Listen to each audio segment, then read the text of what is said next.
C and railway math YouTube channel पर आप सभी का बहुत बहुत हार्दिक अभिनंदन है।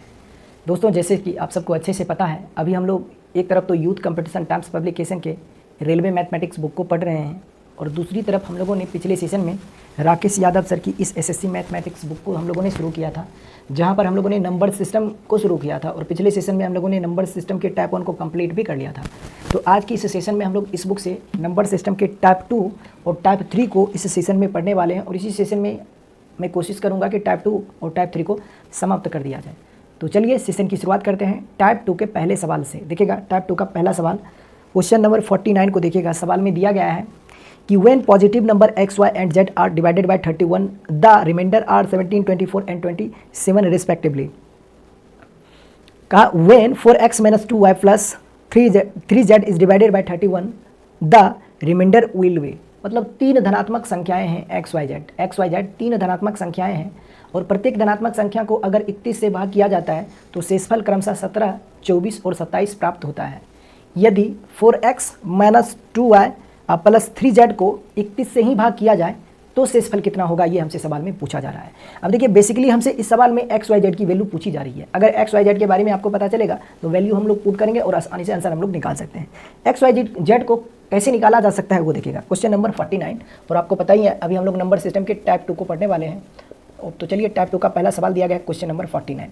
सवाल में दिया गया है तीन धनात्मक संख्याएं हैं एक्स वाई जेड, तीन धनात्मक संख्याएं हैं। कहा प्रत्येक धनात्मक संख्या को 31 से भाग करना है। x को भी 31 से भाग करना है, y को भी 31 से भाग करना है और z को भी 31 से भाग करना है। अगर x को 31 से भाग किया जाता है तो शेषफल क्रमशः 17, y को 31 से भाग किया जाता है तो शेषफल क्रमशः 24 और z को 31 से भाग किया जाता है तो शेषफल क्रमशः 27 मिलता है। ऐसा सवाल में दिया गया है। सवाल में कहा है कि तीन धनात्मक संख्याएं हैं एक्स वाई जेड, प्रत्येक धनात्मक संख्या को 31 से भाग करने पर शेषफल क्रमशः 17, 24 और 27 प्राप्त होता है। तो हमसे सवाल में पूछा जा रहा है कि 4x - 2y + 3z को अगर हम 31 से डिवाइड करें तो हमारा रिमाइंडर क्या होगा, शेषफल क्या होगा। बेसिकली हमें सबसे पहले एक्स वाई जेड की वैल्यू चाहिए, उसके बाद हम लोग आगे बढ़ेंगे। अब एक्स वाई जेड कैसे पता चलेगा वो देखिए।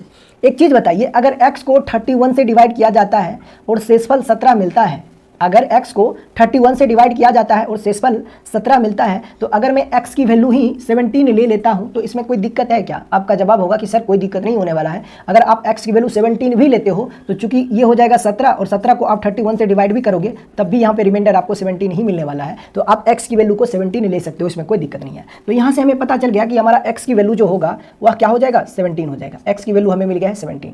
सिमिलरली हमें y की वैल्यू अब चाहिए। अब y को 31 से डिवाइड करने पर रिमाइंडर 24 मिल रहा है। तो अगर मैं y की वैल्यू भी 24 ले लेता हूं और 24 को जब 31 से डिवाइड किया जाएगा तो रिमाइंडर आपको क्या मिल जाएगा, 24 ही मिल जाएगा। तो यहाँ से पता चला कि y की वैल्यू आप 24 भी ले सकते हो, इसमें कोई दिक्कत नहीं है। अब कहा z को 31 से डिवाइड करने पर रिमाइंडर 17 मिलता है। तो अगर मैं z की वैल्यू 27 ही डायरेक्ट ले लेता हूँ तो 27 को 31 से भाग किया जाएगा तो शेषफल आपको क्या मिलने वाला है, 27 ही मिलने वाला है। तो यहाँ से आप z की वैल्यू 27 भी ले सकते हो, इसमें कोई दिक्कत नहीं है क्योंकि 27 को 31 से भाग करोगे तो शेषफल आपको मिल जाएगा कितना, 27। यानी जो रिमाइंडर आ रहा है वही रिमाइंडर फिर से आ जाएगा। तो यहाँ से आपको पता चल गया है x की वैल्यू 17 है, y की वैल्यू 24 होगा और z की वैल्यू होगा वह 27 होगा। अब हमसे सवाल में पूछा जा रहा था कि बताइए 4x - 2y + 3z को अगर 31 से डिवाइड किया जाएगा तो रिमाइंडर क्या होगा, फाइनल रिमाइंडर हमारा क्या होगा, ये हमसे सवाल में पूछा जा रहा है। अब आपके पास एक्स वाई जेड की वैल्यू है, यहाँ पे आप आसानी से पुट करके फाइनल रिमाइंडर निकाल सकते हो। एक्स की वैल्यू आप यहाँ पे 17 पुट कर दीजिए, वाई की वैल्यू यहाँ पर आप 24 पुट कर दीजिए और जेड की वैल्यू यहाँ पर आप 27 पुट कर दीजिए। अच्छा एक बार इसको हम लोग और जनरलाइज कर देते हैं। तो एक्स की वैल्यू अगर आप 17 यहाँ पे रखोगे तो ये बना के देगा आपको 68, 17 चौक होता है कितना, 68 माइनस ये हो जाएगा 2y, y की वैल्यू यहाँ पे आप 24 रखोगे तो 24 × 2 ये हो जाएगा कितना, 48, 48। फिर है ये प्लस 3z, z की वैल्यू अगर आप यहाँ पे 27 रखोगे तो 27 से तिया होता है कितना, 81। अब बट्टे इसको हमें 31 से भाग करके रिमाइंडर निकालनी है कि नहीं। अब देखिए बहुत आसान हो गया है सवाल आपके पास।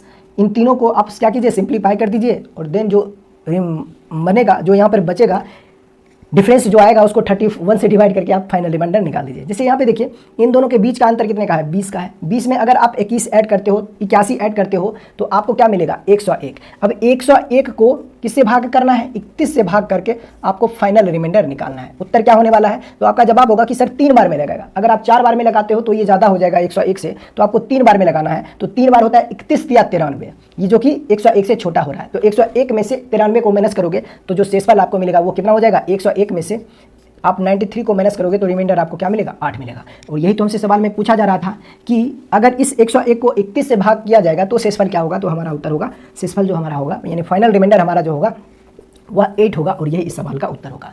इस सवाल में कुछ भी नहीं था, बस हमें क्या पता करना था, एक्स वाई जेड की वैल्यू हमें पता करनी थी। अगर एक्स वाई जेड के बारे में आपको पता चल जाएगा तो वहां से हम लोग इस रिजल्ट तक आसानी से पहुंच सकते हैं। सवाल में कहा था कि 3 धनात्मक संख्याएं हैं और प्रत्येक को समान डिविजर से, सेम डिविजर, समान भाजक से भाग किया जाता है तो शेषफल क्रमशः 17, 24 और 27 आपको प्राप्त होता है। तो मैंने सोचा कि अगर x को 31 से भाग करने पर शेषफल 17 मिलता है तो अगर मैं x की वैल्यू ही 17 रख लूं तो क्या हमारा जो शेषफल आएगा 31 से भाग करने पर 17 मिलेगा। तो आपका जवाब होगा सर बिल्कुल मिलेगा। तो इसीलिए मैंने x की वैल्यू 17 रख लिया, y की वैल्यू यहाँ पे 24 रख लिया और z की वैल्यू हमने 27 रख दिया, जो इस स्टेटमेंट को भी सेटिस्फाइड कर रहा है। तो x y z की वैल्यू अगर आपको पता चल गया है तो यहाँ से हमसे पूछा जा रहा था कि बताइए 4x - 2y + 3z को 31 से डिवाइड करेंगे तो फाइनल रिमाइंडर हमारा क्या होगा। तो फाइनल रिमाइंडर हम लोगों ने आसानी से पता कर लिया है, हमारा उत्तर जो होगा वह क्या होगा, 8 होगा। और यही इस सवाल का उत्तर है। क्वेश्चन नंबर 49 का आंसर क्या था, कौन सा ऑप्शन दिया गया, ऑप्शन नंबर सी इस सवाल का उत्तर है। चलिए आगे बढ़ते हैं क्वेश्चन नंबर 50 की ओर। क्वेश्चन नंबर 50 को देखिएगा, क्वेश्चन नंबर 50 को देखिएगा। सवाल में दिया गया है दो धनात्मक संख्याओं का अंतर 1280 है। जब बड़ी संख्या को छोटी संख्या से भाग किया जाता है तो भागफल 7 और शेषफल 50 प्राप्त होता है। तो बड़ी संख्या ज्ञात करना है। का 2 positive numbers difference by 1280 when the greater number is divided by the smaller number, the quotient is 7 and the remainder is 50, the greater number is, यानी कि बड़ी संख्या आपको पता करना है। दो संख्याओं का अंतर आपको सवाल में दिया गया है 1280। तो मान लीजिए वो संख्याएं जो होगी वह ए और बी होगी, दोनों संख्याएं जो होगी वह ए और बी होगी। अब इन दोनों संख्याओं का अंतर अपने को सवाल में दिया गया है 1280, ऐसा सवाल में दिया गया है। अब कहा कि बड़ी संख्या को छोटी संख्या से भाग करने पर भागफल आपको 7 मिलता है और शेषफल आपको 50 मिलता है। तो एक चीज़ बताइए, जनरली हम लोग क्या करते हैं कि बड़ी संख्या में से छोटी संख्या को घटाते हैं। तो इसका मतलब ये हुआ कि ऐसे मान लीजिए कि ए का मान जो होगा वह बी से बड़ा होगा, ऐसे मान लीजिए कि ए की जो वैल्यू होगी वह बी से बड़ी होगी। अब सवाल में कहा कि जब बड़ी संख्या को, जब ए को बी से भाग किया जाता है, जब ए को बी से भाग किया जाता है तो भागफल यानी कि क्वोशेंट 7 आपको मिलता है और शेषफल आपको यानी कि रिमाइंडर आपको 50 मिलता है, ऐसा सवाल में दिया गया है। तो हमसे पूछा जा रहा है कि बताइए बड़ी संख्या क्या होगी। अच्छा एक चीज़ बताइए, ए को बी से भाग करने पर शेषफल 50 मिल रहा है, इसका मतलब ये हुआ कि बी का मान जो भी होगा वह 50 से बड़ा होगा, तभी बी से ए को भाग करने पर शेषफल हमें 50 मिल रहा है। इसका मतलब बी की जो भी वैल्यू होगी वह 50 से ज़्यादा मिलने वाली है। इतना बात अपने को पता है। अच्छा एक चीज़ बताइए, हमसे पूछा जा रहा है बड़ी संख्या क्या होगी, ए की वैल्यू हमसे पूछा जा रहा है। ए की इक्वेशन अपने को पता है, a - b की वैल्यू 1280 है। अगर यहाँ से a + b के बारे में आपको कुछ भी पता चल जाए या कोई भी दो नंबर्स का सम के बारे में कुछ भी आपको पता चल जाए तो वहाँ से हम लोग दोनों वेरिएबल की वैल्यू आसानी से पता कर सकते हैं, ग्रेटर और स्मॉलर नंबर दोनों पता कर सकते हैं। अब देखिए यहाँ से हम लोग a + b का रिलेशन कैसे निकालते हैं वो देखिए। एक चीज़ बताइए, हम सबको अच्छे से पता है कि डिविडेंड जो होता है वह डिवाइजर और क्वोशेंट का प्रोडक्ट अब प्लस रिमाइंडर होता है। इतना बात अपने को पता है कि नहीं। तो इसे हम लोग क्या ऐसे लिख सकते हैं कि 7b, इसको आप ऐसे लिख सकते हो क्या, 7b यानी कि डिवाइजर इंटू क्वोशेंट अब प्लस रिमाइंडर, अब बराबर ए होगा क्या। आपका जवाब होगा सर बिल्कुल होगा, इसमें कोई दिक्कत नहीं है। ठीक है, ऐसे हम लोग लिख सकते हैं। ठीक है, अब आप क्या करो कि इस b को अगर मैं उधर लेके जाता हूं और 50 को आप इधर ही रहने दो तो यहाँ से आपको एक रिलेशन मिलेगा कि a - 7b की वैल्यू जो होगा वह 50 के इक्वल हो जाएगा। a - 7b की वैल्यू जो होगा वह 50 के इक्वल हो जाएगा। ठीक है, और a - b की वैल्यू आपको ऑलरेडी सवाल में दिया गया है 1280। ठीक है, अच्छा यहाँ से आप क्या ए और बी की वैल्यू तक पहुंच सकते हो, बिल्कुल पहुंचा जा सकता है। ठीक है, दोनों के बीच का डिफरेंस हमें पता है, a - 7b की वैल्यू आपने निकाल लिया है तो यहाँ से हम ए बी की वैल्यू पता कर सकते हैं। कैसे, वो देखिए, ये इक्वेशन अपने को पता है कि a - b का मान जो है ना वह 1280 के बराबर है, ऐसा सवाल में दिया गया है। मुझे एक चीज़ बताइए, अगर मैं इस इक्वेशन में से इस इक्वेशन को माइनस कर देता हूँ तो ये दोनों तो कैंसिल ही हो जाएगा। यहाँ पर मिल जाएगा आपको -7b अब प्लस b यानी कि -6b और इसका मान जो हो जाएगा वह किसके बराबर हो जाएगा, माइनस, इन दोनों को माइनस करोगे तो ये हो जाएगा माइनस का 1230, यही हो जाएगा। अब आप यहाँ से b की वैल्यू आसानी से पता कर सकते हो। b का मान जो हो जाएगा वह कितना के बराबर होगा, 6 दूना 12, 6 × 25 30। हमें पता चल गया कि b की जो वैल्यू होगी, b का जो मान हमारा होने वाला है वह 205 होने वाला है। b की वैल्यू जो होगा वह कितना हो जाएगा, 205 हो जाएगा। b का मान आपको मिल गया है कितना होगा, 205 होगा। अब b की वैल्यू आपको पता चल गया है 205 है तो यहाँ पे आप रख के a की वैल्यू आसानी से पता कर सकते हो। a का मान जो होगा वह इसमें आप 205 जोड़ दोगे तो क्या हो जाएगा, 1485। और यही तो इस सवाल का उत्तर होगा। कौन सा ऑप्शन दिया गया है, ऑप्शन नंबर डी इस सवाल का उत्तर, ऑप्शन नंबर डी इस सवाल का उत्तर है। चलिए आगे बढ़ते हैं क्वेश्चन नंबर 51 की ओर। क्वेश्चन नंबर 51 को देखिएगा।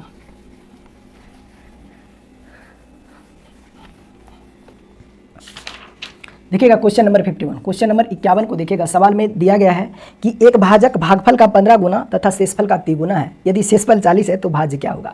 यानी a divisor is 15 times the quotient and 3 times the remainder if the remainder is 40 find the dividend. यानी कि भाज्य का मान कितना होगा ये हमें पता करना है। देखिए डिवाइजर और क्या कहा है कि डिवाइजर, क्वोशेंट और रिमाइंडर के बारे में रिलेशन दिया गया है। कहा कि भाजक जो है ना, भाजक जो है वह भागफल का 15 गुना है, डिवाइजर जो है वह क्वोशेंट का 15 गुना है। ऐसा सवाल में दिया गया। ऐसा ही है ना कि एक भाजक जो है ना वह भागफल का 15 गुना है, ठीक है, और तथा शेषफल का 3 गुना है, तथा शेषफल का 3 गुना है। तो अगर मान लीजिए कि ये वैल्यू अगर 5 है, अगर हमारा भागफल 5 होगा तो इसका कितना गुना हो जाएगा? 15 गुना। इसको आप ऐसे मान लीजिए कि हमारा क्वोशेंट अगर 1 होगा, क्वोशेंट अगर 1 होगा तो डिवाइजर इसका 15 टाइम्स हो जाएगा, यानी कि 15 हो जाएगा, ठीक है। और कहा रिमाइंडर का यानी कि शेषफल का 3 गुना है, तो शेषफल जो हो जाएगा वह कितना हो जाएगा? 5 हो जाएगा। 5 का 3 गुना कितना हो जाएगा? 15 हो जाएगा, ठीक है। आगे कहा है कि सवाल में कि यदि शेषफल 40 है। अच्छा, यहाँ से आपने ये निकाल लिया है कि भाजक, भागफल और शेषफल का अनुपात 15:1:5 होगा। यानी डिवाइजर, क्वोशेंट और रिमाइंडर का जो रेशियो होगा वह 15:1:5 होगा। सवाल में कहा कि जो रिमाइंडर है यानी कि जो शेषफल हमारा है उसका मान आपको सवाल में दिया गया है 40 है। यहाँ पर अनुपात में शेषफल का मान 5 है। अनुपात 5 की वैल्यू अगर 40 है तो अनुपात 1 का मान जो होगा वह 8 होगा। अनुपात 1 की वैल्यू अगर 8 है तो अनुपात 15 का मान कितना हो जाएगा? 120 हो जाएगा। तो यहाँ से हमें पता चला कि एक्चुअल जो डाटा होगा, भाजक का जो मान होगा वह 120 होगा, भागफल जो होगा वह 8 होगा और शेषफल जो होगा वह 40 होगा। तो हमसे पूछा जा रहा है कि बताइए डिविडेंड क्या होगा? डिविडेंड क्या होगा? यानी कि डिविडेंड क्या होगा? यानी कि भाज्य क्या होगा? तो भाज्य बराबर होता है, भाज्य बराबर होता है डिविडेंड। हमसे पूछा जा रहा है, डीएन की वैल्यू हमें निकालनी है। तो डिविडेंड जो होता है वह डिवाइजर और क्वोशेंट का प्रोडक्ट प्लस रिमाइंडर होता है। यानी 120 गुना 8 और प्लस ये हो जाएगा रिमाइंडर, ये हो जाएगा भाज्य बराबर भाजक गुने भागफल जोड़ शेष। तो 12×8=96 यानी कि कितना हो जाएगा? 960, 960 प्लस 40 यानी कि उत्तर आपको मिल जाएगा 1000। यही तो इस सवाल का उत्तर होना चाहिए। कौन सा ऑप्शन दिया गया है? ऑप्शन नंबर सी इस सवाल का उत्तर। कि n को 5 से भाग करने पर शेषफल आपको 3 मिलता है, रिमाइंडर आपको 3 मिलता है। तो कहा यदि 8n को 5 से ही भाग किया जाए तो शेषफल कितना होगा? ये हमसे सवाल में पूछा जा रहा है। अब देखिए इस तरह के हजारों सवाल हम लोगों ने सॉल्व किया है, जहां पर मैंने आपको कहा था कि इस तरह के सवाल में 2 कंडीशन बनते हैं। पहला कंडीशन ये होता है कि दोनों का डिवाइजर जो होता है वह सेम होता है। पहला केस होता है कि दोनों का डिवाइजर जो होगा वो सवाल में आपको दे देगा सेम। जैसे यहाँ पर भी डिवाइजर 5 है तो यहाँ पर भी डिवाइजर 5 है, तो यहाँ पर क्या हो गया? दोनों डिवाइजर सेम हो गया। दूसरा कंडीशन ये होता है, दूसरा केस ये होता है कि यहाँ पर जो लास्ट वाला जो रिमाइंडर होता है ना वह पहले वाले रिमाइंडर का एक फैक्टर होता है। वैसे भी देखिए 5 जो है वह 5 का भी एक फैक्टर है। तो यहाँ पर देखिए उस कंडीशन में जब दोनों का डिवाइजर सेम हो या फिर ये वाला डिवाइजर इसका एक फैक्टर हो, तो उस कंडीशन में फर्स्ट केस का जो रिमाइंडर होता है वही हमारा n की वैल्यू होता है। तो n बराबर आपको पता चल गया 3 है, तो n की वैल्यू यहाँ पर आप 3 पुट कर दीजिए तो आपको मिल जाएगा डिविडेंड जो होगा वह 8 × 3 ये हो जाएगा 24 और 24 को 5 से डिवाइड कीजिए तो शेषफल आपको मिल जाएगा कितना? शेषफल आपको मिल जाएगा 4। 24 को 5 से भाग करने पर शेषफल जो आपको मिलेगा कितना मिलेगा? 4 मिलेगा। और यही तो दिया गया है कि एक संख्या को 13 से भाग करने पर शेषफल 1 आता है और भागफल को 5 से भाग करने पर शेषफल 3 आता है। यदि उसी संख्या को 65 से भाग किया जाए तो शेषफल कितना होगा ये हमें पता करना है, ठीक है। एक संख्या है, मान लीजिए एक संख्या है x। अब इस संख्या को कितना से भाग करना है? 13 से भाग करना है। और मान लीजिए कि क्वोशेंट जो आ जाएगा, भागफल जो आएगा वो हमारा q आ रहा है और शेषफल जो आएगा यानी कि एक संख्या x को 13 से भाग करने पर भागफल q और शेषफल आपको मिलता है कितना? शेषफल आपको मिलता है 1, रिमाइंडर आपको 1 मिलता है, ठीक है। आगे सवाल में कहा कि जब भागफल को 5 से भाग किया जाए, यानी जब इस q को अगर 5 से भाग किया जाए तब शेषफल आपको मिलता है 3, तो रिमाइंडर आपको मिलता है कितना? 3 मिलता है। जब इस q को 5 से भाग किया जाए तो शेषफल 3 मिलता है। तो हमसे सवाल में पूछा जा रहा है कि यदि उसी संख्या को 65 से भाग किया जाए तो शेषफल क्या होगा? यानी उसी संख्या यानी x को अगर 65 से भाग किया जाए तो शेषफल कितना होगा? ये हमसे सवाल में पूछा जा रहा है। x की वैल्यू तक पहुंचने के लिए सबसे पहले हमें q की वैल्यू चाहिए। अब q की वैल्यू हम लोग यहाँ से पता कर सकते हैं। कैसे? वो देखिए, अगर q को 5 से डिवाइड किया जाता है और रिमाइंडर 3 मिल रहा है तो यहाँ से आप q की डायरेक्ट वैल्यू 3 पुट कर सकते हो, इसमें कोई दिक्कत नहीं है।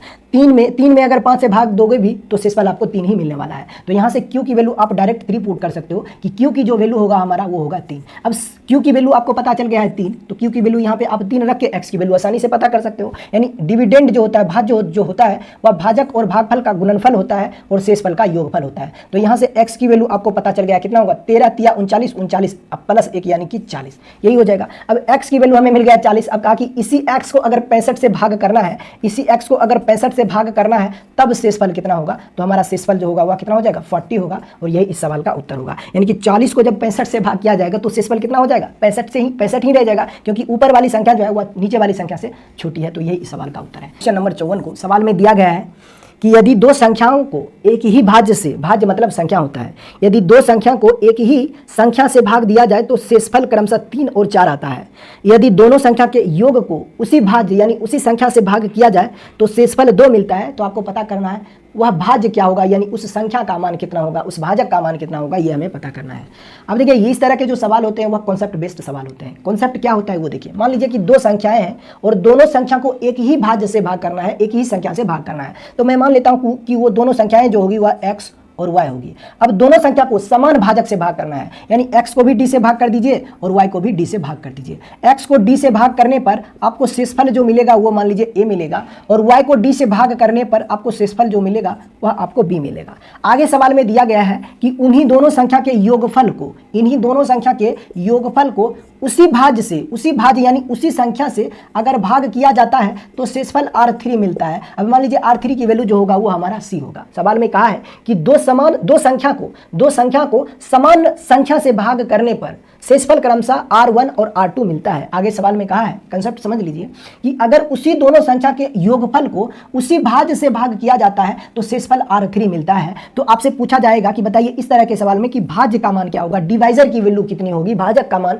क्या होगा। तो भाजक की वैल्यू हम लोग कैसे पता करेंगे वो देखिए। इस तरह के सवाल में हमेशा एक बात आपको ध्यान में रखना है कि यहाँ पर जो 3 रिमाइंडर आपको दिया जाएगा, 3 जो शेषफल होता है, उन तीनों शेषफल में से जो सबसे छोटा शेषफल होगा उसको हम लोग माइनस में लिखेंगे, यहाँ पर जो 3 शेषफल दिया गया होगा, यहाँ पर जो 3 रिमाइंडर दिया गया होगा, तीनों रिमाइंडर में से जो सबसे लीस्ट वैल्यू होगा, तीनों शेषफल में से जिसका मान सबसे छोटा होगा उसको हम लोग माइनस में लिखेंगे, और बाकी के दोनों शेषफल को हम लोग योगफल के रूप में लिखेंगे। मैं मान के चलता हूं कि C का मान जो है वह A और B से छोटा है। अगर C की वैल्यू A और B से छोटा है मतलब C जो होगा वह माइनस में हो जाएगा, और बाकी के दोनों शेषफल जो होंगे उसको हम लोग योगफल के रूप में लिख देंगे। तो यही हमारा भाजक का मान होगा, यानी यही वो संख्या होगी, यही हमारा डिवाइजर हो जाएगा। तो डिवाइजर की वैल्यू हम लोग इस तरीके से हम लोग डायरेक्ट निकाल सकते हैं, है ना। जब भी इस तरह के सवाल हो तो डायरेक्ट डिवाइजर की वैल्यू आपसे पूछा जाएगा, तो डिवाइजर का जो मान होगा वह होगा a + b - c, जहां पर c जो होगा वह सबसे छोटा शेषफल कहलाएगा।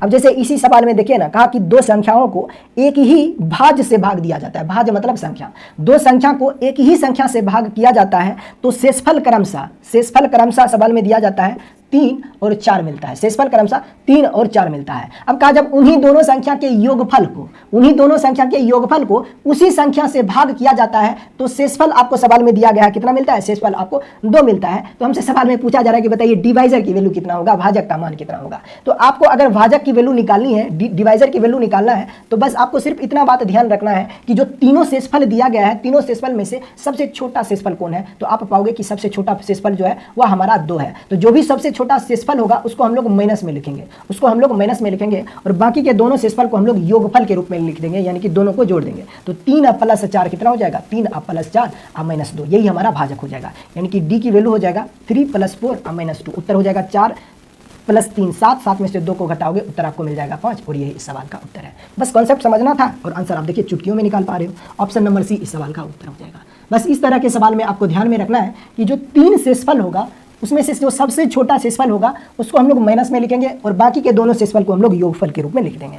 आगे बढ़ते हैं क्वेश्चन नंबर 55 की ओर। क्वेश्चन नंबर 55 को देखिएगा। सवाल में कहा है कि दो संख्याएं x तथा y को अलग अलग d से भाग किया जाता है, x तथा y को अलग अलग d से भाग किया जाता है, x को भी d से और y को भी d से भाग किया जाता है। आगे कहा कि तो शेषफल क्रमशः 4375 और 2986 मिलता है। मतलब जब x को d से भाग किया जाता है और y को जब d से भाग किया जाता है तो शेषफल क्रमशः 4375 और 2986 मिलता है। यानी x को जब d से भाग किया जाता है तो शेषफल आपको मिल रहा है 4375, और जब y को d से भाग किया जाता है तो शेषफल आपको मिलता है 2986 मिलता है। आगे सवाल में दिया गया है कि यदि इन्हीं दोनों संख्या के योग को उसी भाजक उसी d से भाग किया जाए, यानी कि इन्हीं दोनों संख्या के योग को उसी भाजक d से भाग किया जाता है तो शेषफल आपको सवाल में दिया गया है कितना मिलता है, तो शेषफल 2361 मिलता है। तो शेषफल 2361 मिलता है। तो हमसे सवाल में पूछा जा रहा है कि बताइए d का मान क्या होगा, डिवाइजर की वैल्यू कितना होगा, भाजक का मान कितना होगा। तो मैंने आपको बता रखा है कि इस तरह के सवाल में जब भी दो संख्याओं को समान भाजक से भाग किया जाए और फिर उन्हीं दोनों संख्या के योगफल को उसी भाजक से भाग किया जाता है तो शेषफल जो मिलता है आपको ABC, उसमें से जो सबसे छोटा शेषफल होता है उसको हम लोग माइनस में लिखते हैं। तो यहाँ पर देखिए जो 3 शेषफल दिया गया है, सब में से तीनों में से सबसे छोटा शेषफल कौन सा होगा, तो आपका जवाब होगा कि सबसे छोटा शेषफल तो 2361 आ रहा है, तो उसको आप माइनस में लिख दीजिए। यानी कि 2361 को जो सबसे छोटा शेषफल होगा उसको हम लोग माइनस में लिखेंगे, जो सबसे छोटा शेषफल होगा उसको हम लोग माइनस में लिखेंगे, और बाकी के दोनों शेषफल को, बाकी के दोनों रिमाइंडर को यहाँ पे हम लोग सम के फॉर्म में लिख देंगे, योगफल के फॉर्म में लिख देंगे। तो बाकी के दोनों शेषफल को आप जोड़ दीजिए, 4375 और जोड़ कितना हो जाएगा 2986, यही हो जाएगा। बस इसको आप सॉल्व कर दीजिए तो जो आएगा वही आपका उत्तर हो जाएगा। तो दोनों का सम हो जाएगा 4375 प्लस 2986, 6 5 6 11 के 1 बाकी 1 हो जाएगा, 8 7 15 15 1 16 6 बाकी 1 हो जाएगा, 9 3 12 12 1 13 3 बाकी 1 हो जाएगा, यहाँ पर 4 2 6 6 1 7 हो जाएगा, यानी कि 7361 हो जाएगा। अब इसमें से आपको 2361 माइनस करना है, 2361 माइनस करना है। तो यहाँ पर देखिए लास्ट के 3 डिजिट तीनों के सेम हो रहे हैं, तो बस 7 में से 2 को घटा दीजिए, उत्तर आपको मिल जाएगा 5000। यही हमारा उत्तर होगा। कौन सा ऑप्शन है, ऑप्शन नंबर बी, और यही इस सवाल का उत्तर है। ज़्यादा कुछ है नहीं, बस इस तरह के सवाल में आपको क्या देखना है, कॉन्सेप्ट बेस्ड सवाल होते हैं। बस आपको देखना है कि तीनों जो रिमाइंडर दिया गया है, तीनों जो शेषफल दिया गया है, उन तीनों शेषफल में से जो सबसे छोटा शेषफल होगा उसको हम लोग माइनस में लिखते हैं, बाकी के दोनों शेषफल को हम लोग योगफल के रूप में लिख देते हैं। आगे चलते हैं क्वेश्चन नंबर 56 की ओर। क्वेश्चन नंबर 56, क्वेश्चन नंबर 56 को देखिएगा। सवाल में दिया गया है कि 3 अंकों की ऐसी सभी संख्याओं का योग आपको पता करना है। 3 अंकों की ऐसी सभी संख्याओं का योग आपको पता करना है जिसमें से प्रत्येक को 5 से भाग करने पर शेषफल 3 मिले। यानी कि 3 अंकों की ऐसी सभी संख्याओं का योगफल कितना होगा जिसको 5 से भाग करे तो शेषफल 3 मिले। अच्छा बताइए, ऐसी तो बहुत सारी संख्याएं होगी 3 अंकों की जिसे आप 5 से भाग करोगे तो शेषफल 3 मिलेगा, तो उन सभी संख्याओं का योगफल जो होगा वो तो बहुत बड़ा एक नंबर मिल जाएगा। तो क्या इस तरह के सवाल को हम लोग ऑप्शन जो दिया गया है उसमें से हम लोग एलिमिनेट कर पाएंगे? तो आपका जवाब होगा सर बिल्कुल कर पाएंगे। ऑप्शन ए हमारा उत्तर हो नहीं सकता है, बी भी नहीं होगा और सी भी नहीं होगा। बहुत बड़ा नंबर आपको मिलने वाला है, एक ही ऑप्शन है जो बहुत बड़ा नंबर दे रहा है, 99,090। ये हमारा उत्तर ऑप्शन नंबर डी, और यही सवाल का उत्तर होना चाहिए। बाकी मैं आपको तरीके बता देता हूं, लेकिन हमारा उत्तर जो होगा वो ऑप्शन नंबर डी हो जाएगा। कैसे होता है ये मैं आपको प्रूव करके देता हूं। कहा 3 अंकों की ऐसी सभी संख्याओं का योगफल बताइए जिसको 5 से भाग करें तो शेषफल आपको मिले 3। तो सबसे पहला जो 3 अंकों की संख्या होगी जिसे 5 से भाग करें तो शेषफल 3 मिले, वह कौन सी होगी? तो आपका जवाब होगा कि सर वो संख्या जो होगी वह 103 होगा। 103 को 5 से भाग करने प्रयोग करोगे तो शेषफल आपको क्या मिलेगा? 3 मिल जाएगा। फिर अगली संख्या क्या होगा? तो इसमें 5 आप जोड़ते जाइए, अगली संख्या आपको मिलता जाएगा। तो अगली संख्या जो होगा वह 108 होगा। 108 को 5 से भाग कीजिए, शेषफल 3 मिल जाएगा। ठीक है, फिर नेक्स्ट जो नंबर हो जाएगा वह होगा 113। इसको भी 5 से भाग करोगे तो शेषफल आपको 3 मिल जाएगा। तो इस प्रकार से आखिरी जो 3 अंकों की संख्या होगी जिसे 5 से भाग करेंगे और शेषफल 3 मिले, तो वो आखिरी कौन सी संख्या होगा? तो चूंकि 995 3 से 5 से डिविजिबल है, हमें चाहिए शेषफल 3 रहे, तो अगली आखिरी जो 3 अंकों की संख्या होगी वह 998 होगी। क्या होगा? 998 होगी, जिसे 5 से डिवाइड करें तो रिमाइंडर आपको मिल जाएगा 3। तो हमारा जो नंबर होगा 3 अंकों को 5 से डिवाइड करने पर रिमाइंडर 3 दे, उस नंबर का जो सीरीज बनेगा वह कुछ इस पैटर्न का होगा, है कि नहीं है? अब इन्हीं सभी संख्याओं का योगफल कितना होगा ये हमसे सवाल में पूछा जा रहा है। तो सबसे पहले तो मैं ये पता कर लेता हूं कि कुल संख्याएं होगी कितना, मतलब n का मान मैं जानना चाहता हूं कि कुल ऐसी कितनी संख्या है जिसको 5 से भाग करें, यानी कि ऐसी 3 अंकों की इसमें कुल कितनी संख्या है जिसको 5 से भाग करने पर शेषफल 3 मिले। मतलब सबसे पहले हमें n की वैल्यू चाहिए। तो n बराबर क्या होता है? तो चूंकि ये एक एपी का सीरीज है तो n बराबर हो जाएगा लास्ट माइनस फर्स्ट, अब बट्टे कॉमन डिफरेंस अब +1 हो जाएगा, यही हो जाएगा। तो 998 में से 103 को आप माइनस कर दो, 998 में से आप 103 को माइनस कर दो और इसको आप किससे डिवाइड कर दो? कॉमन डिफरेंस है, तो कॉमन डिफरेंस 5 है, अब +1 हो जाएगा। तो यही हमारा n की वैल्यू हो जाएगा। 998 में से आप 103 को माइनस करोगे तो क्या मिलेगा ये आप हमें बताइए। तो आपका जवाब होगा कि सर 8 में से 3 घटाएंगे 5 होगा, 9 ये हो जाएगा 9, और 9 में से 1 घटेगा तो यहाँ पे 8 मिल जाएगा। आपको 895 मिला। अब इस 895 को फिर से 5 से डिवाइड कर देनी है। कितने बार में लग जाएगा? एक बार में लग जाएगा। रिमाइंडर आपको 3 दे रहा है, 39 बनेगा। 39 को 5 से डिवाइड करोगे तो 7 मिल जाएगा, ये होगा। फिर 4 मिल रहा है, 9 5 45 हो जाएगा। 179 अब +1 यानी कि क्या हो जाएगा? 180। यानी n की वैल्यू आपको पता चल गया है 180। यानी कुल मिलाकर ऐसी 3 अंकों की 180 संख्याएं संभव है जिसको कि 5 से भाग करें तो शेषफल 3 दे दे। अब इन्हीं 180 संख्याओं का योगफल हमसे पूछा जा रहा है। तो चूंकि ये एपी का सीरीज है तो सम ऑफ n नंबर बराबर होता है n/2 into 2a plus 2a plus n-1 into D. ये बात आपको अच्छे से पता है, ठीक है। बस यहाँ पे आपको n की वैल्यू भी पता है, a का मान होता है, ये फर्स्ट टर्म 103 है, ठीक है। d की वैल्यू हमें पता है, लास्ट जो टर्म है वह 998 है। n की वैल्यू आपको पता है कितना है? n की वैल्यू आपको पता है 180 है, और कॉमन डिफरेंस आपको पता है, कॉमन डिफरेंस जो है वो हमारा 5 है। तो यहाँ पे आप वैल्यू रख के आप आसानी से आंसर निकाल सकते हो। अब चलिए यहाँ से हम वैल्यू रखते हैं। तो n की वैल्यू 180 है, तो 180/2 कितना हो जाएगा? डायरेक्ट 90 लिख सकते हो आप, 90 इंटू 2a। ए की वैल्यू कितना है 103 है, 103 दुना कितना हो जाएगा 206 हो जाएगा, ये हो जाएगा 206। अब प्लस इस ब्रैकेट का मान क्या होगा, यहाँ से यहाँ तक की जो वैल्यू होगी वो क्या होगी n माइनस ए, यानी 180 में से 1 घटाओगे तो 179, और 179 को 998 से मल्टीप्लाई करना है, 179 को 998 से मल्टीप्लाई करना है, और फिर इसमें इसको ऐड कर देना है। फिर क्या मल्टीप्लाई करना है 90 से मल्टीप्लाई करके आपको आंसर निकालना है, यही करना है ना। क्या सब कुछ मैंने सही किया क्या, n माइनस 1 ये हो जाएगा, n की वैल्यू 180 है, 180 में से 1 घटाओगे 179 इंटू डी की वैल्यू हमें पता है। अच्छा डी फॉर कॉमन डिफरेंस ना, यहाँ पे डी की वैल्यू मैंने लास्ट टर्म लगा दिया। अच्छा डी बराबर क्या हो जाएगा, डी की वैल्यू ये देखिए ये गलत है, ठीक है, यहाँ पे डी बराबर क्या हो जाएगा, यहाँ पे लास्ट टर्म हमने लिख दिया है 998, अब लास्ट टर्म का यूज इसमें नहीं होने वाला है, तो यहाँ से कॉमन डिफरेंस जो हमारा होगा वह क्या हो जाएगा 5 हो जाएगा। तो यहाँ पे जो 998 आपने लिख रखा था उसके जगह पे आप 5 रख दीजिए, तो यहाँ पर एक छोटा सा कैलकुलेशन होगा उसे आपको करना पड़ेगा, और फिर जाके आपका आंसर निकाल के आ जाएगा कितना, ऑप्शन नंबर डी 99,090। छात्र को एक संख्या में 6 से भाग देकर उसके भागफल में 12 जोड़ने को कहा गया, लेकिन उसने पहले संख्या में 12 जोड़कर फिर उसे 6 से भाग दे दिया, तो इस तरह से उसका उत्तर 112 आ रहा है। तो सही उत्तर क्या होगा ये हमें पता करना है। मान लीजिए संख्या x होगा और संख्या में 6 से भाग किया गया है, तो कोसेंट जो है वह q आया है, भागफल हमारा q आया है, तो जो भागफल आया है उसमें उसे 12 जोड़ने के लिए कहा गया। लेकिन उसने क्या किया कि जो संख्या था उसमें सबसे पहले उसने 12 जोड़ दिया और फिर इसे 6 से भाग कर दिया, तब उसका उत्तर आ जाता है कितना 112। अब ये जो 112 आया है ये बेसिकली q की वैल्यू आया है, यानी कि जब x प्लस 12 को 6 से भाग किया जाता है तो इसका उत्तर आ जाता है 112, मतलब इसका रिमाइंडर जो रहा होगा वह 0 रहा होगा, तभी इसका भागफल जो इसका उत्तर आ पाएगा 112। तो पूछा जा रहा है कि वह संख्या क्या होगी, यानी x की वैल्यू क्या होगी, ये हमसे सवाल में पूछा जा रहा है। अच्छा क्या पूछा जा रहा है हमसे, तो सही उत्तर क्या होना चाहिए, x की वैल्यू हमसे नहीं पूछा जा रहा है, x प्लस 12 की वैल्यू हमसे पूछा जा रहा है। तो चलिए सबसे पहले x की वैल्यू हम लोग पता कर लेते हैं।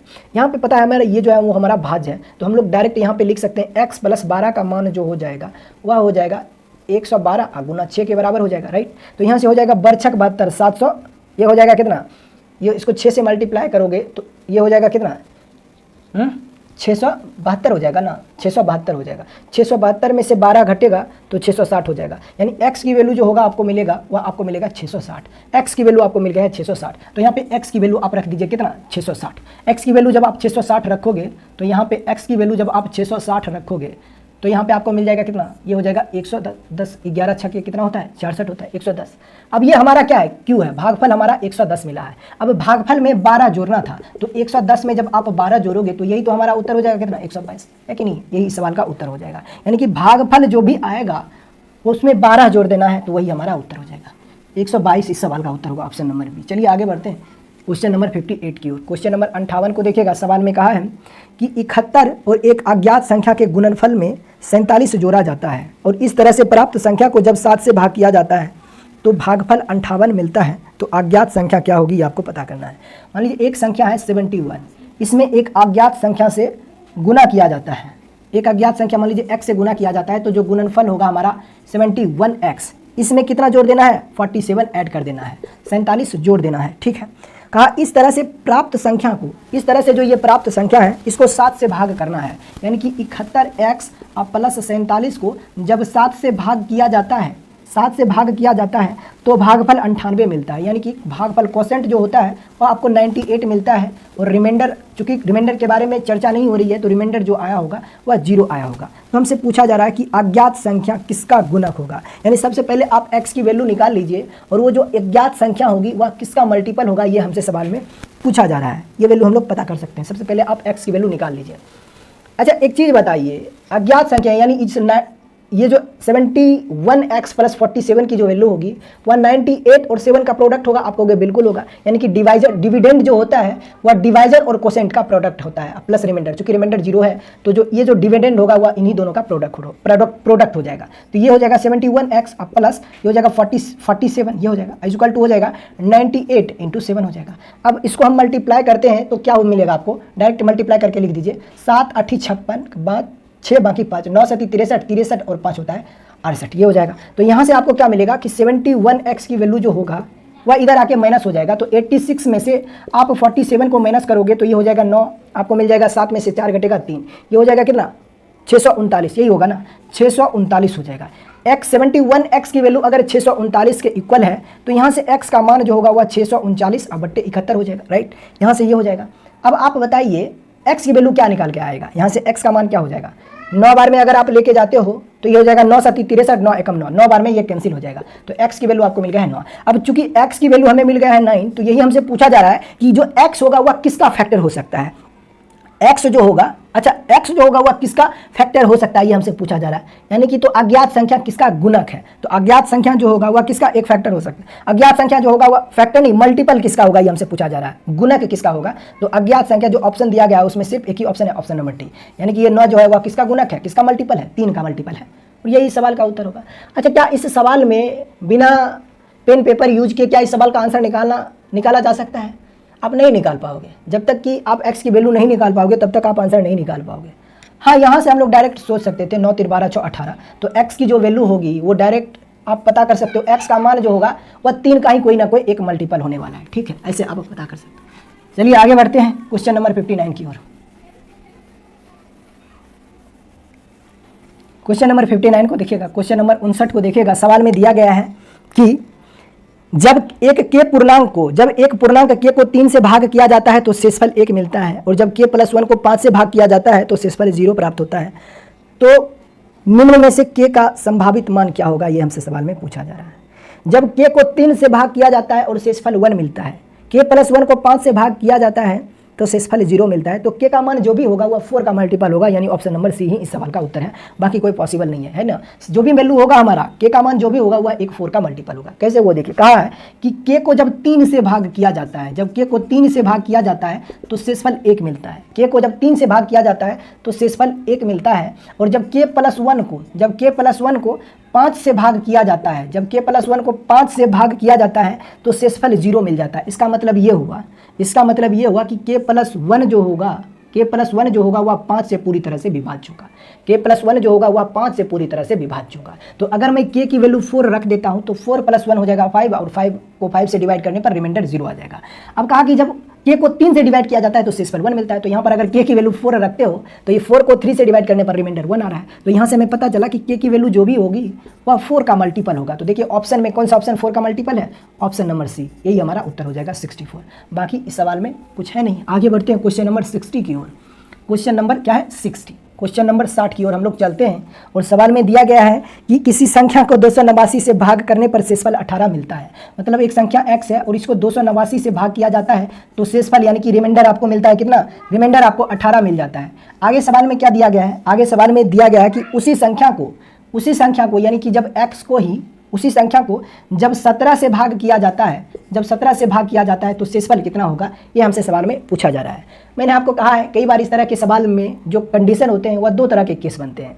एक केस होता है कि जो दोनों डिवाइजर होता है वो दोनों डिवाइजर सवाल में आपको सेम दे देगा, लेकिन दूसरा जो केस बनता है कई बार आपको देगा कि यहाँ पर जो डिवाइजर होता है, सेकंड केस का जो डिवाइजर होता है वह फर्स्ट केस के डिवाइजर का ही एक फैक्टर है। तो देखिए 289 का एक फैक्टर 17 होता है, 17 का स्क्वायर 289 होता है। तो जब भी इस तरह के सवाल हो कि इन दोनों का डिवाइजर या तो समान दे दे या फिर यहाँ पर जो डिवाइजर हो वह इसका एक फैक्टर हो, तो उस कंडीशन में यहाँ पर जो डिविडेंड होता है वही हमारा शेषफल होता है, यानी कि फर्स्ट केस का जो हमारा रिमाइंडर होता है वही हमारा डिविडेंड की वैल्यू होता है। यानी एक्स की वैल्यू जो होगा वह फर्स्ट केस का रिमाइंडर हमारा कहलाएगा। यानी एक्स की वैल्यू आपको क्या रखना है, 18 रखना है। कब, जब या तो दोनों का डिवाइजर सेम हो या फिर यहाँ पर जो डिवाइजर हो वह इसका एक फैक्टर हो, तो उस कंडीशन में फर्स्ट केस का जो रिमाइंडर होता है, फर्स्ट केस का जो हमारा शेषफल होता है वही हमारा भाज्य की वैल्यू कहलाता है। तो यहाँ से एक्स की वैल्यू आपको पता चल गया है 18 है। तो हमसे क्या पूछा जा रहा है, अच्छा एक बात बताइए कि 289 का एक फैक्टर 17 है, आपको पता ही है।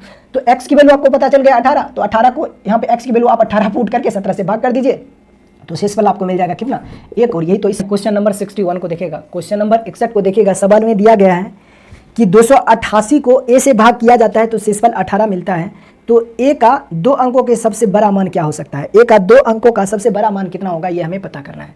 यानी कि जब 288 को a से भाग किया जाता है तो शेषफल 18 मिलना चाहिए, तो a का 2 अंकों का सबसे बड़ा मान क्या हो सकता है, ये हमें पता करना है। तो क्या करना है, इस तरह के सवाल को ऑप्शन से सॉल्व करना है। सबसे बड़ा ऑप्शन उठाइए, ऑप्शन नंबर ए को सबसे पहले चेक कीजिए।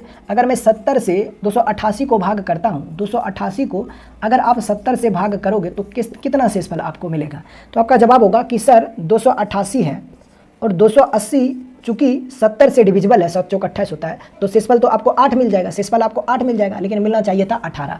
मतलब ऑप्शन नंबर ए हमारा उत्तर नहीं हो सकता है। ठीक है, फिर इससे छोटा ऑप्शन कोई उठाइए, फिर इससे कोई छोटा ऑप्शन उठाइए, जैसे कि ऑप्शन नंबर बी को चेक कर लीजिए, ऑप्शन नंबर सी को चेक कर लीजिए। ऑप्शन नंबर सी को अगर चेक करते हो, अगर हम 288 को अगर 35 से भाग करते हैं तो शेषफल 18 मिल रहा है क्या? शेषफल आपको मिलना चाहिए 18। अब देखिए 35 8 कितना होता है? 35 8 होता है 180, यानी यहाँ पर भी रिमाइंडर आपको सिर्फ 8 मिलेगा, 18 नहीं मिलेगा। क्या मिलेगा? 8 मिलेगा, 18 नहीं मिलेगा। अगर मैं ऑप्शन नंबर सी लेता, ऑप्शन नंबर बी लेता हूँ, ऑप्शन नंबर बी अगर मैं लेता हूँ, अच्छा ऑप्शन नंबर डी को लीजिए सबसे पहले। अगर ऑप्शन नंबर डी अगर लेते हो, अगर ऑप्शन नंबर डी 30 लेते हो तो 288 को अगर आप 30 से भाग करते हो तो क्या शेषफल आपको 18 मिलेगा? आप देखिए कि 30 दहें होता है 300, ठीक है, 30 दहें होता है 300, 30 दहें होता है 30 दहें होता है 300, जो कि 30 का मल्टीपल है, 30 से विभाज्य हो जाएगा। लेकिन हमें चाहिए 18 शेषफल चाहिए। ठीक है, तो अगर मैं 218 30 को अगर मैं 9 से लगाता हूँ तो ये मिलेगा 270, ये मिल जाएगा कितना? 270 मिल जाएगा, है कि नहीं है? कितना मिल जाएगा? 270 मिल जाएगा। तो यही तो हमारा उत्तर होना चाहिए। ऑप्शन नंबर क्या होना चाहिए? ऑप्शन नंबर सी डी इस सवाल का उत्तर होना चाहिए। अगर मैं 30 से इसको भाग करता हूं तो शेषफल हमें 18 मिल जाएगा, होगा कि नहीं? तो यही इस सवाल का उत्तर होगा, ऑप्शन नंबर डी। चलिए आगे बढ़ते हैं, क्या है क्वेश्चन नंबर 62 की ओर हम लोग बढ़ते हैं। क्वेश्चन नंबर 62 को देखिएगा, क्वेश्चन नंबर 62, क्वेश्चन नंबर 62 को देखिएगा। सवाल में दिया गया है कि यदि किसी संख्या को 555 और 445 के योग से भाग किया जाए तो भागफल संख्या के अंतर का 2 गुना होता है तथा शेष 3 बचता है। अब वह संख्या क्या होगी ये हमें पता करना है। ठीक है, x को आप 555 और 445 के योग से भाग कर दीजिए। x को 555 और 445 के योग से भाग किया जाता है तो आपको क्या कहा है? तो उसका भागफल, इसका जो भागफल होगा, कोसेंट जो होगा वह इन दोनों के बीच के अंतर का 2 गुना आएगा। तो दोनों के बीच का अंतर कितने का है? 110 का है। 555 में से आप 445 को माइनस करोगे तो 0, 5 में से 4 घटेगा 1, 5 में से 4 घटेगा 1। इन दोनों के बीच का अंतर जो है वह 110 आ रहा है। तो कहा कि जब x को इन दोनों संख्या के योगफल से भाग करते हो तो भागफल इन दोनों संख्या के बीच के अंतर से 2 गुना आता है। तो अंतर 110 है तो भागफल इसका 2 गुना आ जाएगा। कोसेंट जो हो जाएगा वह कितना हो जाएगा? 220 हो जाएगा। और शेषफल कितना मिल जाता है? रिमाइंडर आपको मिल जाता है कितना? रिमाइंडर आपको 30 मिलता है। रिमाइंडर आपको 30 मिलता है तो हमसे पूछा है वह संख्या क्या होगी, हमें पता करके आप बताइए। अब बताइए 555 में अगर आप 445 जोड़ते हो तो ये हो जाएगा 1000, यही हो जाएगा। ठीक है, इसका भागफल अपने को पता है 220 है, शेषफल अपने को पता है 30 है। तो यहाँ से आप x की वैल्यू आसानी से पता कर सकते हो। x का मान हो जाएगा भाजक गुने भागफल, भाजक गुने भागफल और जोड़ शेषफल हो जाएगा। तो इसको आप सिमिलरली सॉल्व कर दीजिए, उत्तर जो आएगा वो आप देख लीजिए। ऑप्शन या तो ए आ सकता है या फिर बी आ सकता है। ठीक है, आगे बढ़ते हैं क्वेश्चन नंबर 63 की ओर। क्वेश्चन नंबर 63 की ओर हम लोग चलते हैं। क्वेश्चन नंबर 63 देखिएगा, क्वेश्चन नंबर 63 को देखिएगा। सवाल में दिया गया है कि अच्छा यहाँ पर थोड़ा सा करेक्शन कर लीजिएगा। ये जो 516 लिखा गया है ये बेसिकली 5 की पावर 16 है और 525 जो है वह 5 की पावर 25 है। कहा जब 5 की पावर 16 और 5 की पावर 25 को 6 से भाग किया जाता है तो शेषफल R1 और R2 मिलता है। तो हमसे पूछा जा रहा है R1 प्लस R2 बटे R2 का मान कितना होगा। ठीक है, बहुत ही आसान सवाल है। 5 की पावर 16 को भी 6 से भाग करना है तो रिमाइंडर R1 मिलता है और 5 की पावर 25 को भी 6 से ही भाग करना है तो रिमाइंडर आपको R2 मिलता है। तो हमसे पूछा जा रहा है कि R2 1 प्लस R2 बट्टे R2 की वैल्यू कितनी होगी, ये आप बताइए। R1 R2 सबसे पहले पता कर लेते हैं। देखिए एक बात हमेशा आपको ध्यान रखना है कि जब भी इन दोनों के बीच का अंतर 1 हो, जब भी इन दोनों के बीच का अंतर 1 हो, यानी ऊपर में जो बेस हो वह नीचे से 1 कम हो और ऊपर में जो पावर हो वह इवन नंबर हो, तो यहाँ से R1 की वैल्यू, यहाँ पर जो शेषफल हमारा मिलता है वह 1 मिलता है। ये बात आपको हमेशा ध्यान रखना है कि जब भी इन दोनों के बीच जो बेस है, न्यूमरेटर और डिनोमिनेटर का जो बेस है, उन दोनों के बीच का अंतर 1 हो और ऊपर में जो नंबर लिखा गया है इसका पावर एक इवन नंबर हो, तो उस केस में हमारा रिमाइंडर जो होता है वह पॉजिटिव 1 होता है। R1 की वैल्यू हमें मिल गया है कितना? 1। और जब भी पावर अगर ओड नंबर हो, जब पावर अगर ओड नंबर हो तो उस केस में जो हमारा रिमाइंडर होता है, उस केस में जो हमारा रिमाइंडर होता है न्यूमरेटर का जो बेस होता है वही हमारा रिमाइंडर होता है। तो R2 की वैल्यू आपको मिल जाएगा कितना? 5। बस आपको ये ध्यान में रखना है कि इस तरह के सवाल में हमेशा न्यूमरेटर और डिनोमिनेटर के बीच का अंतर 1 हो और ऊपर वाला जो बेस हो, न्यूमरेटर का बेस नीचे वाली संख्या से 1 कम होना चाहिए और पावर जो होना चाहिए वह अगर पावर इवन है तो इसका शेषफल, यानी जब 5 की पावर 16 को 6 से भाग करोगे तो रिमाइंडर शेषफल आपको 1 मिलेगा हमेशा।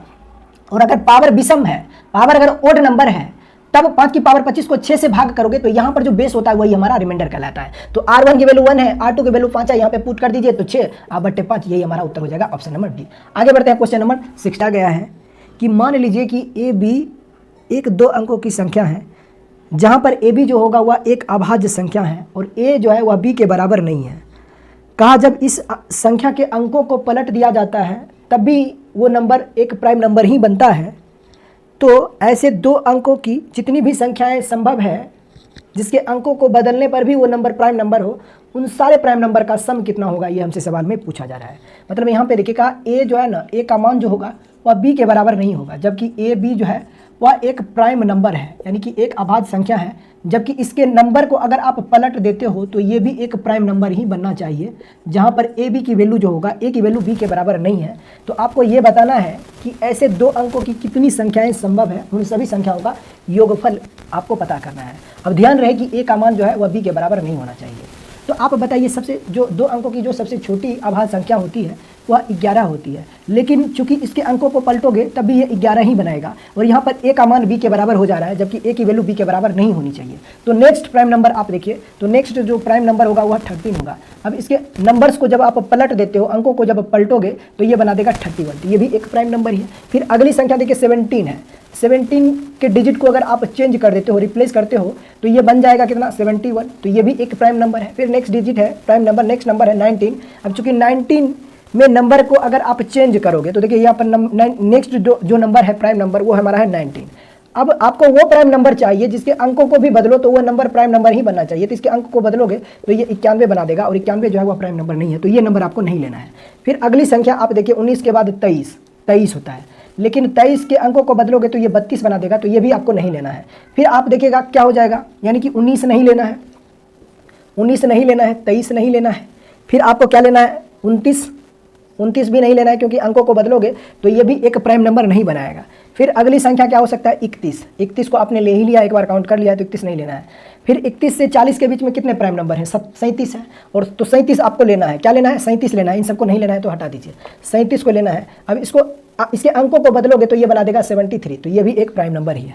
फिर देखिए क्या हो जाएगा 41 एक प्राइम नंबर है, लेकिन अंकों को बदलोगे तो ये 14 बनाएगा, जो कि 14 एक प्राइम नंबर नहीं है, तो 41 नहीं लेना है। फिर 47, अब 47 के अंकों को बदलोगे तो 71 बना देगा, 74 बना देगा, तो प्राइम नंबर नहीं हो पाएगा, तो 47 नहीं लेना है। फिर आपको 53 देखना है, तो 53 के अंकों को अगर आप बदलोगे तो 35 बना देगा, जो कि प्राइम नंबर नहीं है, तो ये भी नहीं लेना है। 59 को आप देखिएगा, 59 को भी नहीं लेना है। फिर 63 को देखिएगा, तो ये 63 जो हो जाएगा वह 36 हो जाएगा, तो ये भी नहीं लेना है। फिर 67, ये 67 हो पाएगा क्या, नहीं हो पाएगा। 67 के बाद 71 को एक बार हमने काउंट कर दिया है, तो 71 के बाद 73 को भी हमने ले लिया है। फिर 79 इसके अंकों को अगर आप बदलते हो तो ये 97 जो कि प्राइम नंबर है। तो 2 अंकों की कुल मिलाकर इतनी संख्याएं संभव है जिसके अंकों को अगर आप बदल भी देते हो तो भी वह एक प्राइम नंबर ही बनता है। तो इन्हीं सब का सम अपने को पता करना है, इन्हीं सभी का क्या निकालना है, अपने को योगफल निकालना है। तो सबको आप जोड़ दीजिए, जो आएगा वही आपका उत्तर हो जाएगा। ठीक है, देखिए 13 इन दोनों का सम जो हो जाएगा, सबको आप ऐड करोगे तो ये कितना बना के देगा आपको, ये हो जाएगा 13, यानी ए बी की जो वैल्यू हो जाएगा, यानी ए बी का से क्या पूछा जा रहा है कि ऐसे सभी संख्याओं का योगफल कितना होगा। ये सारे ए बी की वैल्यू पॉसिबल है, तो इन सबको अगर आप जोड़ोगे तो जोड़ निकल के कितना आ जाएगा, तो ये हो जाएगा 13 + 31 + 17 + 71, ठीक है, + 37 + 73, फिर ऐसा मिल जाएगा 79 + 97, यही होगा। इन सब का जोड़ कितना हो जाएगा वो देखिए, 9 7 16 9 7 कितना हो जाएगा, सबको जोड़ोगे तो 9 7 16 16 3 कितना हो जाएगा 19 19 7 26 26 1 27 27 और 7 हो जाएगा कितना 34 34 1 35 35 1 36, यूनिट डिजिट 6 होना चाहिए। देखिए कोई ऑप्शन है जिसका यूनिट डिजिट 6 है, तो आप पाओगे ऑप्शन नंबर सी है। तो इन सब का सम जो हो जाएगा वह 396 होगा, और यही सवाल का उत्तर है, ऑप्शन नंबर सी। बाकी देख लीजिएगा एडिशन ही है, जोड़ी घटाई करना है, तो यहाँ पर थोड़ा सा अगर कैलकुलेशन मिस्टेक हुआ तो आंसर बदल जाएगा। आगे बढ़ते हैं, क्वेश्चन नंबर 65 की ओर हम लोग चलते हैं। देखिएगा क्वेश्चन नंबर 65, टाइप 3 के क्वेश्चन नंबर 65 में हम लोग चलते हैं। यहाँ पे दिया गया एक नंबर है, एक धनात्मक पूर्णांक संख्या और उसके वर्गों का योग पहली 3 अभाज्य संख्या के गुणनफल के बराबर है, तो वह संख्या क्या होगी, वह संख्या 5 हो जाएगी। कहा कि एक धनात्मक संख्या एवं इन्हीं धनात्मक संख्या के वर्गों का जो योगफल होगा वह पहले तीनों प्राइम नंबर के गुणनफल के बराबर होगा। तो पहले 3 अभाज्य संख्याओं का गुणनफल यही हो जाएगा। तो यहाँ से आप पाओगे कि x + x² का मान जो हो जा रहा है वह 30 हो जा रहा है, 5 या 15 15 दूना 30। तो x की वैल्यू यहाँ पे आप क्या रखोगे कि लेफ्ट बराबर राइट हो जाए तो 5 रखोगे, तो 5 और 25 कितना हो जाएगा, ये हो जाएगा, दोनों का सम हो जाएगा कितना 30। तो x की वैल्यू कितना हो जाएगा 5 हो जाएगा। तो यही सवाल का उत्तर है। चलिए आगे बढ़ते हैं। नंबर 66 को देखिए, सवाल में दिया गया है कि 3/4 और 3/8 के बीच एक परिमेय संख्या आपको पता करना है।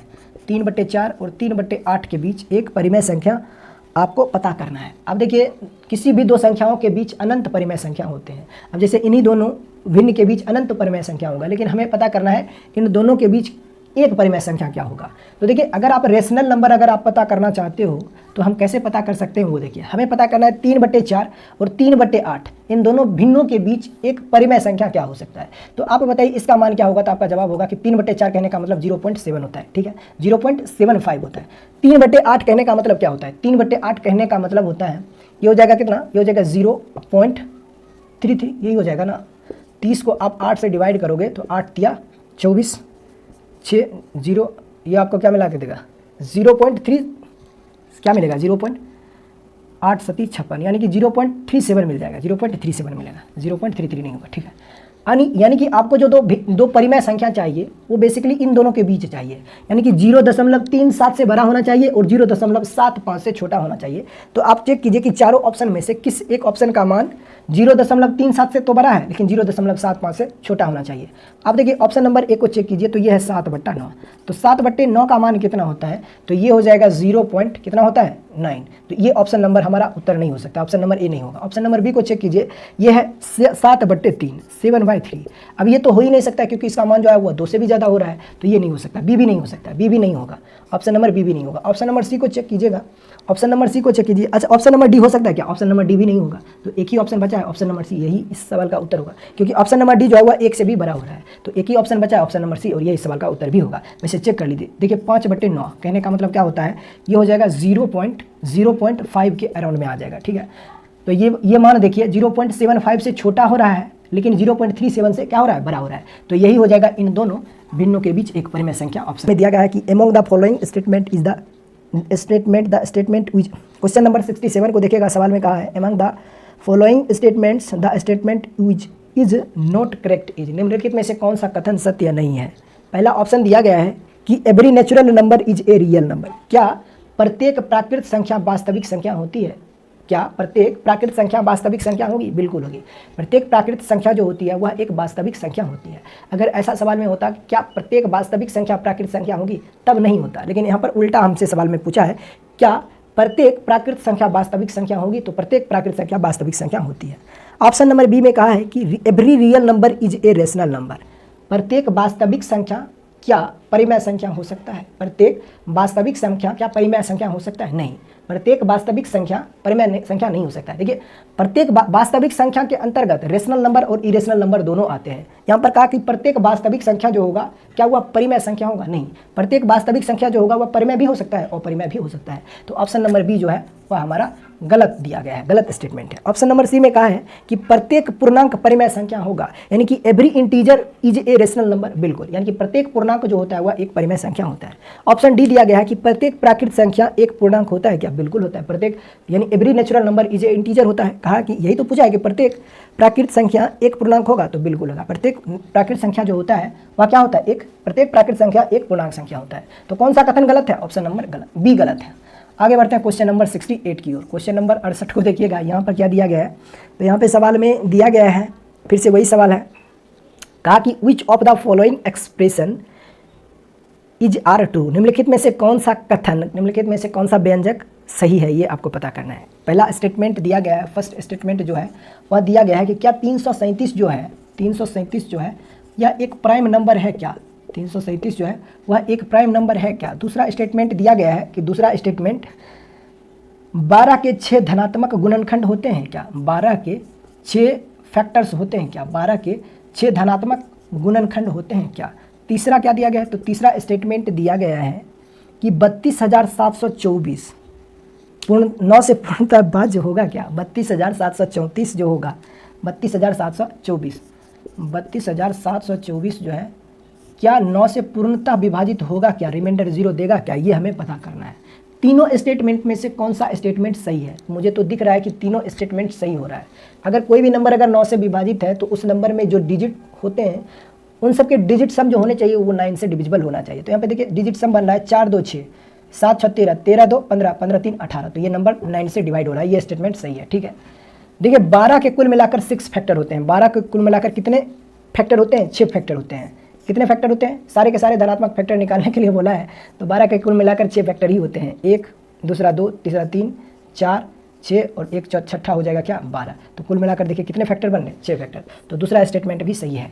तीसरा स्टेटमेंट यानी पहला स्टेटमेंट दिया गया कि क्या 337 जो है वह प्राइम नंबर है कि नहीं है। तो हम सबको अच्छे से पता है कि कोई भी नंबर अगर प्राइम नंबर है तो हम कैसे चेक करते हैं? तो चेक करने का तरीका है कि जिस भी नंबर को आप चेक करना चाहते हो कि ये नंबर प्राइम नंबर होगा कि नहीं, तो उस नंबर के आसपास एक परफेक्ट स्क्वायर नंबर आप पकड़ो। तो देखिए 337 है, तो 337 के आसपास कोई प्राइम नंबर क्या होगा? तो आपका जवाब होगा 361 जो होगा वह इसके आसपास वाली संख्या पूर्ण वर्ग संख्या है। तो ये जो है वह हमारा 361 जो होगा वह हमारा पूर्ण वर्ग संख्या है, ठीक है। लेकिन ये इससे ज़्यादा है, ठीक है, ये इससे ज़्यादा है, ठीक है।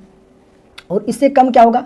तो इससे कम होता है 324, ठीक है, 324। यानी इसका जो प्राइम नहीं है, यानी कि यहाँ पर जो हमें मिलेगा, यानी इसका जो रेशनल नंबर हमें चेक करना है कि क्या ये नंबर प्राइम नंबर है कि नहीं है। तो आप इसके आसपास अगल बगल वाली कोई भी परफेक्ट स्क्वायर नंबर चूज कर सकते हो। जैसे हमने 361 ले लिया, आप चाहते हो तो 324 पर भी चेक कर सकते हो। अब इसका स्क्वायर रूट निकालना है, तो इसका स्क्वायर रूट जो होगा वह 19 होता है, आप सबको अच्छे से पता है। अब आप क्या कीजिए कि 19 से छोटे सभी प्राइम नंबर आपको निकालना है। तो 19 से छोटा जितना भी प्राइम नंबर होता है वह होगा 17, फिर हो जाएगा 13, फिर हो जाएगा 11, फिर हो जाएगा कितना? 7, फिर हो जाएगा 5 और फिर हो जाएगा 2। अब आपको ये चेक करना है कि जिस नंबर को आप चेक करना चाहते हो कि वो नंबर प्राइम नंबर होगा कि नहीं होगा, उस नंबर को इन सारे नंबर से बारी बारी से चेक कीजिए कि क्या ये नंबर जो होगा वह इस नंबर को डिवाइड कर रहा है कि नहीं है। अगर इन सारे नंबर में से कोई भी एक नंबर अगर इस नंबर को डिवाइड कर दिया तो ये हमारा प्राइम नंबर नहीं होगा, ये हमारा प्राइम नंबर नहीं होगा। अगर इन सारे नंबर, ये सारे नंबर अगर इस नंबर को डिवाइड नहीं कर रहा है तब ये हमारा क्या हो जाएगा? प्राइम नंबर हो जाएगा। ये प्राइम नंबर को चेक करने का तरीका है। जैसे यहाँ से आप इसको चेक कर दीजिए, तो 19 से तो ये कटेगा ही नहीं है, ठीक है, कटेगा ही नहीं है। अब देखिए क्या हो जाएगा? 19 एकम 19 हो जाएगा। यहाँ पे आपको रिमाइंडर क्या मिल जाएगा? 19 से तो ये कटेगा नहीं। फिर अगली संख्या आपको लेना है कितना? 17। 17 से चेक कीजिए तो रिमाइंडर आपको क्या मिल जाएगा? 17 दूना 34, 116 यहाँ पे रिमाइंडर हो जाएगा। तो ये 17 से भी नहीं कटेगा क्योंकि 170 कटता है। फिर 13 से आप चेक कीजिए, 13 दूना 26 और यहाँ पे रिमाइंडर आपको 7 मिल रहा है, 77 हो जाएगा। तो 77 भी 13 से नहीं कटता है। 11 से तो ये कटेगा ही नहीं। 10 में से 3 कटाने पर अंतर आ जा रहा है कितना?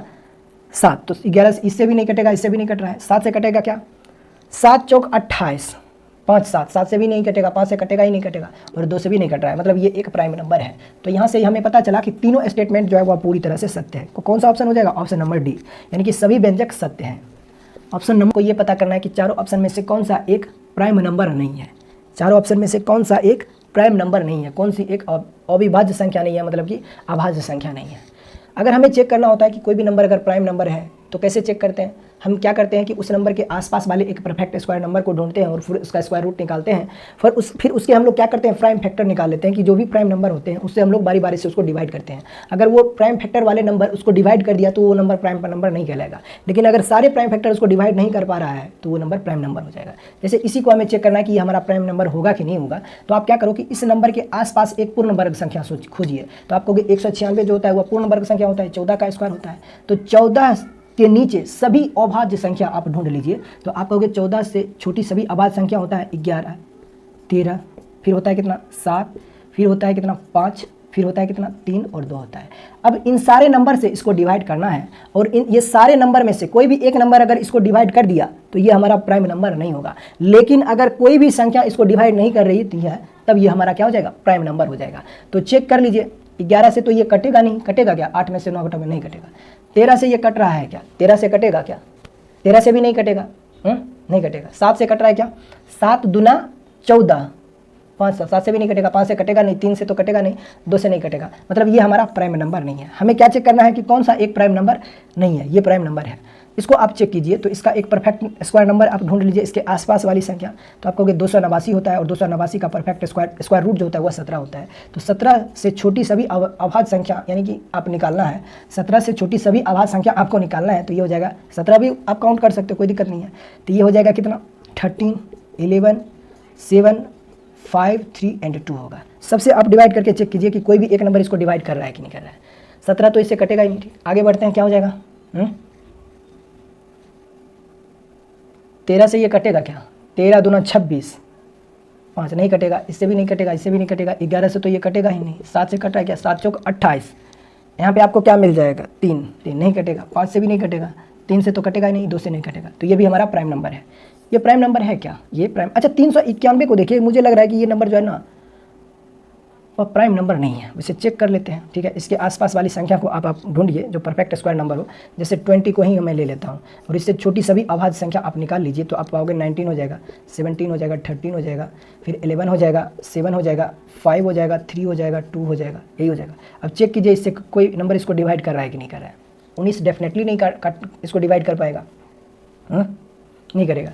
17 दूना 34, 5, 17 इसको डिवाइड कर रहा है, तो यही हमारा प्राइम नंबर नहीं है। 17 इसको डिवाइड कर रहा है 351, तो यही हमारा प्राइम नंबर नहीं है, बाकी के सारे प्राइम नंबर हैं। और यही हमें चेक करना था कि कौन सा एक प्राइम नंबर नहीं होगा। ऑप्शन नंबर डी हमारा उत्तर होगा। चलिए आगे बढ़ते हैं क्वेश्चन नंबर 70 की ओर। क्या क्वेश्चन नंबर 70 है ना? क्वेश्चन नंबर 70 की ओर हम लोग चलते हैं। क्वेश्चन नंबर 70 को देखिएगा, सवाल में कहा है एक्स वाई जेड 3 अभाज्य संख्याएं हैं तथा x plus y plus z यानी इन तीनों अभाज्य संख्याओं का योगफल 38 है, तो एक्स का मान अधिकतम क्या होगा? x plus y plus z, इन तीनों का सम जो है वो सवाल में दिया गया है 38 है, जबकि ये तीनों जो है वो प्राइम नंबर है। क्या है? प्राइम नंबर है। तो हमसे पूछा जा रहा है कि x की मैक्सिमम वैल्यू क्या हो सकता है, x का अधिकतम मान क्या हो सकता है। तो 38 से छोटा सबसे बड़ा, 38 से छोटा प्राइम नंबर क्या होता है? 38 से जस्ट छोटा प्राइम नंबर क्या होता है? आप कहोगे 37 होता है, लेकिन x की वैल्यू 37 आप नहीं रख सकते हो क्योंकि तीनों प्राइम नंबर है। ठीक है, फिर 31 रख सकते हो क्या? 31 अगर हम लोग रखते हैं तो इन दोनों का सम जो होना चाहिए वह 7 होना चाहिए, तो ये बन जाएगा। ये हो जाएगा y की वैल्यू अगर आप 5 रखते हो तो z की वैल्यू जो होगा वह 2 हो जाएगा। तो 5 2 7 और 1 8, यही तो हो जाएगा। कौन सा ऑप्शन हो जाएगा? क्या दिया गया? 31 दिया गया है क्या? हाँ बिल्कुल दिया गया है।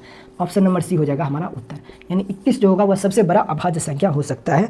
तीनों का योगफल 38 होना चाहिए, तो 31 5 36, 36 2 38 हो जाएगा, यही हो जाएगा सबसे बड़ा प्राइम नंबर। कुछ है ही नहीं। आगे धनात्मक प्राकृत संख्याएं हैं और कहा इन चारों धनात्मक प्राकृत संख्या के एग्जैक्ट 3 फैक्टर्स हैं, एग्जैक्ट 3 फैक्टर्स होंगे और इन तीनों फैक्टर में से 2 ऐसे फैक्टर हैं जो कि एक है और दूसरा स्वयं इटसेल्फ नंबर है। ठीक है, अब आप हमें एक चीज आपको पता होना चाहिए, ये जो सवाल है वो कंसेप्ट बेस्ड सवाल है। कोई भी प्राइम नंबर होता है, कोई भी अभाज्य संख्या होती है, तो उस अभाज्य संख्या के सिर्फ और सिर्फ 2 ही फैक्टर होते हैं। कितने फैक्टर होते हैं? एग्जैक्ट 2 फैक्टर होते हैं, एग्जैक्ट 2 फैक्टर होते हैं। इतना बात आपको पता है कि किसी भी प्राइम नंबर के एग्जैक्ट 2 फैक्टर होते हैं। लेकिन कोई भी प्राइम नंबर का स्क्वायर आप करोगे ना, किसी भी प्राइम नंबर का आप स्क्वायर करते हो तो उसके एग्जैक्ट 3 फैक्टर होते हैं। कितने फैक्टर होते हैं? एग्जैक्ट 3 फैक्टर होते हैं। किसी भी प्राइम नंबर का स्क्वायर आप करोगे तो आप पाओगे कि उस प्राइम नंबर का जो परफेक्ट स्क्वायर होगा उसके एग्जैक्ट 3 फैक्टर होंगे, 3 गुणनखंड होंगे। जैसे कोई भी प्राइम नंबर आप ले लीजिए अपने हिसाब से, जैसे मैं लेता हूँ 2 हमारा एक प्राइम नंबर है, 2 एक अभाज्य संख्या है और 2 का आप स्क्वायर करोगे तो आपको क्या मिलेगा? 4 मिलेगा। अब देखिए 4 के सिर्फ और सिर्फ 3 ही फैक्टर होंगे, 3 ही गुणनखंड होंगे। और कौन कौन से होंगे वो देख लीजिए, एक होगा 1, दूसरा होगा 2 और तीसरा हो जाएगा 4। इसके अलावे कोई और फैक्टर पॉसिबल है क्या इस 4 का? तो आपका जवाब होगा नहीं। तो यहाँ से हमें पता चला, आप कोई भी और प्राइम नंबर ले लीजिए, जैसे 3 एक प्राइम नंबर है, इसका स्क्वायर 9 हो जाएगा। तो इस परफेक्ट स्क्वायर नंबर के एग्जैक्ट 3 फैक्टर होंगे, एक होगा 1, दूसरा 3 और तीसरा हो जाएगा ये स्वयं नंबर 9। कोई भी प्राइम नंबर ले लीजिए, जैसे मैं 7 लेता हूँ तो 7 का स्क्वायर हो जाएगा 49। 49 के एग्जैक्ट 3 फैक्टर होंगे क्योंकि ये प्राइम नंबर का स्क्वायर है, तो ये 1 होगा, ये 7 होगा और दूसरा हो जाएगा कितना? 49। तो यहाँ से हमें पता चला कि अगर कभी भी सवाल में ये चर्चा कर दे कि इस नंबर के एग्जैक्ट 3 फैक्टर हैं, इसका मतलब हुआ कि वो नंबर जो होगा वह एक प्राइम नंबर का स्क्वायर होगा, तभी उसके 3 फैक्टर होंगे। एग्जैक्ट 3 फैक्टर कहने का मतलब ये होता है कि एक प्राइम नंबर का स्क्वायर। जैसे कि अपने सवाल में चर्चा की गई है कि 4 प्राकृत संख्याएं हैं, 4 धनात्मक प्राकृत संख्याएं हैं और इन चारों प्राकृत संख्या के एग्जैक्ट 3 फैक्टर्स हैं और इन तीनों फैक्टर में से भी 2 ऐसे फैक्टर हैं जो पहला फैक्टर 1 होगा और दूसरा स्वयं होगा, मतलब कि इटसेल्फ नंबर होगा, और तीसरा जो फैक्टर होगा वह क्या होगा? वो बीच वाला नंबर होगा। यानी कि किसी भी नंबर का अगर एग्जैक्ट 3 फैक्टर है, किसी भी नंबर के एग्जैक्ट 3 फैक्टर हैं, तो ये जो नंबर होते हैं वह एक प्राइम नंबर का स्क्वायर होता है। किसी भी नंबर के एग्जैक्ट 3 फैक्टर कहने का मतलब एक प्राइम नंबर का स्क्वायर होता है। तो यहाँ से हमें पता चल गया कि PQRS ये जो चारों धनात्मक पूर्णांक संख्याएं हैं, ये जो चारों धनात्मक प्राकृत संख्याएं हैं, ये सारे के सारे एक प्राइम नंबर का स्क्वायर है। इतना बात अपने को पता है। ये चारों के चारों जो है वह एक अभाज्य संख्या का पूर्ण वर्ग संख्या है। इतना बात अपने को पता है। अब आगे सवाल में दिया गया है, आगे सवाल में दिया गया है कि P का जो मान है ना वह Q का मान जो है, Q का जो मान है वह P से बड़ा है और ये दोनों जो है वह 2 अंकों की संख्या है, जबकि R का मान जो है वह S से बड़ा है और ये दोनों जो है वह 1 अंकों की संख्या है। अपने को एक बात पता है कि ये चारों जो है वह एक प्राइम नंबर का स्क्वायर है। ये चारों जो है वह एक प्राइम नंबर का स्क्वायर है। इतना बात अपने को पता है कि ये चारों जो है वह एक प्राइम नंबर का स्क्वायर है कि नहीं? एक प्राइम नंबर का स्क्वायर है। ये भी एक प्राइम नंबर का स्क्वायर है। ये चारों नंबर जो है PQRS ये एक प्राइम नंबर का स्क्वायर है। इतना बात अपने को पता है, ठीक है। अब कहा कि Q का मान P से बड़ा है और QP जो है वह दोनों 2 अंकों की संख्या है, जबकि R का मान S से बड़ा है और R और S जो है दोनों 1 अंकों की संख्या है। तो आप बताइए ऐसे दो अभाज्य संख्या बताइए जिसका वर्ग जो हो, दो ऐसे अभाज्य संख्या आप बताइए जिसका वर्ग जो हो वह 1 अंकों की संख्या हो। तो आपका जवाब होगा कि सर एक हो जाएगा 9 और एक हो जाएगा 4। ये दोनों इसका ये जो होता है इसका वर्गमूल होता है 3 और इसका वर्गमूल जो होता है इसका स्क्वायर रूट जो होता है वह 2 होता है। यानी 2 का स्क्वायर 4 होगा और 3 का स्क्वायर जो होगा वह 9 हो जाएगा, है कि नहीं? और इसके भी एग्जैक्ट 3 फैक्टर होंगे। और हमें पता है कि एक संख्या R की वैल्यू जो है वह S से बड़ी है, तो इसका मतलब R का मान जो होगा वह 9 होगा और S का मान जो होगा वह कितना हो जाएगा? 4 हो जाएगा, क्योंकि ये एक प्राइम नंबर का स्क्वायर है। 3 का स्क्वायर 9 होता है, 2 का स्क्वायर जो होता है वह 4 होता है। तो यहाँ से हमें पता चला कि R की वैल्यू 9 होगा, R की वैल्यू 9 और S की वैल्यू जो हो गई वह 4 होगी। इतना बात अपने को पता चल गया, क्योंकि ये दोनों 1-1 अंकों की संख्या है।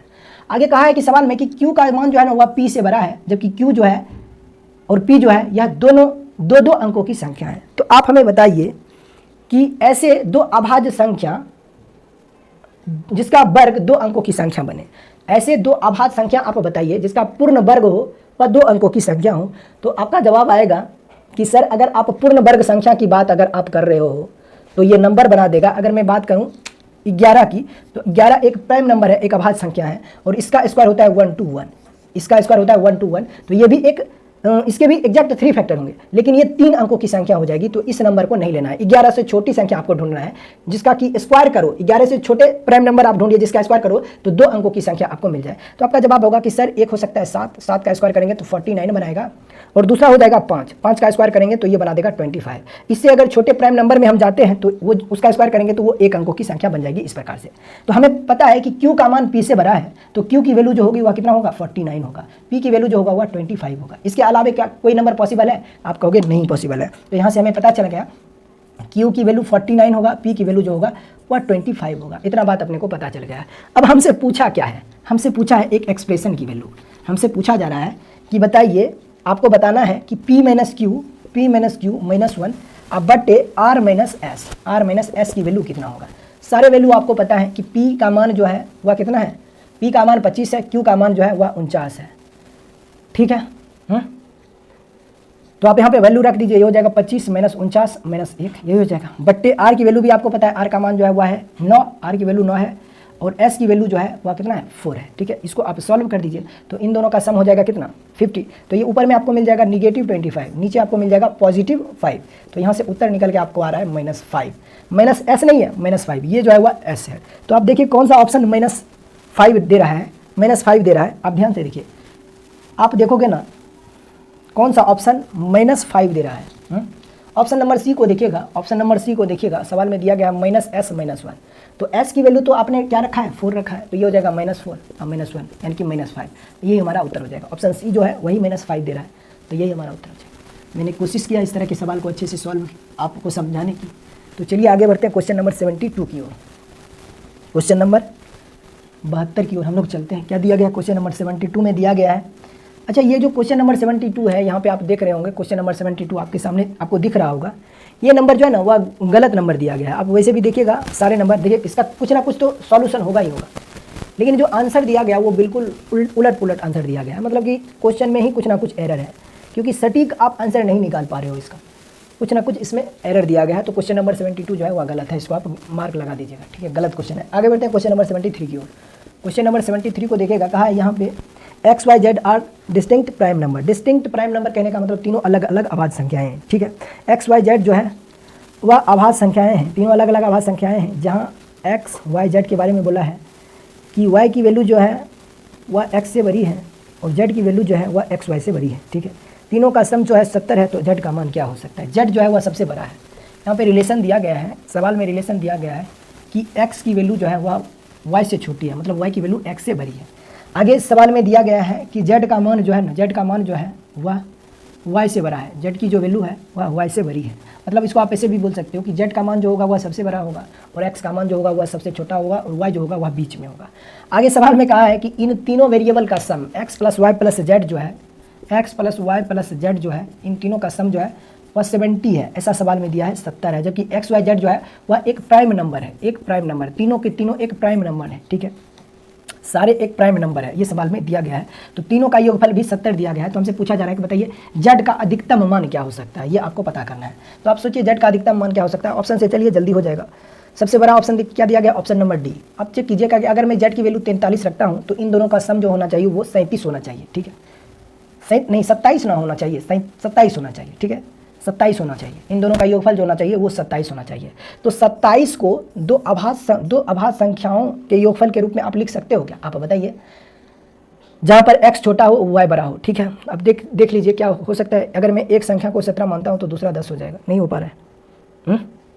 एक नंबर को अगर आप 25 ले रहे हो तो दूसरा हो जाएगा 23, तो ये 25 अभाज्य संख्या हो ही नहीं रहा है। ठीक है, तो ये नहीं हो पाएगा। अभाज्य संख्या आपको लेना है तो एक 17 होगा, 10 हमने कैसे ले लिया, 10 को लेना ही नहीं है क्योंकि अभाज्य संख्या लेनी है। तो अगर आप 17 लेते हो तो दूसरा 10 बन जाएगा, 10 अभाज्य संख्या नहीं है तो ये नहीं हो पाएगा। ठीक है, ठीक है, क्या हो सकता है 19 अगर मैं ये लेता हूँ तो 19 से 7 26 होता है, नहीं हो पाएगा। मतलब कि अगर आप 43 लेते हो z की वैल्यू तो 27 को दो अभाज्य संख्याओं के योगफल के रूप में नहीं लिखा जा सकता है, ऐसा लग रहा है। ठीक है, अगर आप अगर z की वैल्यू अगर आप 37 रखते हो तो इन दोनों का योगफल होना चाहिए कितना, इन दोनों का योगफल होना चाहिए 33। x प्लस वाई की वैल्यू 33 होना चाहिए। तो 33 को दो प्राइम नंबर के सम के रूप में लिखा जा सकता है क्या, इसे आप चेक कीजिए, क्या इसे दो अभाज्य संख्याओं के योगफल के रूप में लिखा जा सकता है क्या। तो अगर मैं एक नंबर 29 लेता हूँ तो दूसरा नंबर 4 हो जाएगा, ये नहीं होगा। ठीक है, अगर मैं 31 लेता हूँ तो 31 और 2 हो जाएगा 33, ये भी प्राइम नंबर है, ये भी प्राइम नंबर है, तो यही तो नंबर हो जाएगा। एक्स जेड की वैल्यू जो होगा वह 37 से भी कोई छोटा है क्या, मतलब 37 से कोई बड़ा है क्या, नहीं है। तो पहले सबसे बड़ा 43 था तो 43 रखे तो ये सेटिस्फाइड ही नहीं हो पा रहा था, 37 रखा हमने तो हमें मिल गया y की वैल्यू अगर मैं 31 रखता हूँ तो x की वैल्यू जो होगा वह 2 हो जाएगा। सारे के सारे प्राइम नंबर का सम है तो सम भी कितना हो जाएगा 70 बना देगा, तो यही उत्तर हो जाएगा, z की वैल्यू 37 हो जाएगा। आगे बढ़ते हैं क्वेश्चन नंबर 74 की ओर।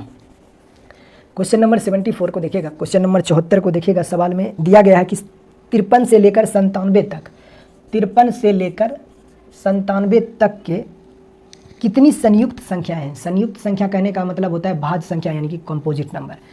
53 से लेकर 97 तक कुल मिलाकर कितनी संख्याएं हैं कंपोजिट नंबर। 53 से लेकर 97 तक कुल कितने नंबर हैं जो कि एक कंपोजिट नंबर है। तो आप क्या करो कि आप सिर्फ ये करो कि 53 से लेकर 97 तक जितने भी प्राइम नंबर होंगे उन सबको आप माइनस कर दो,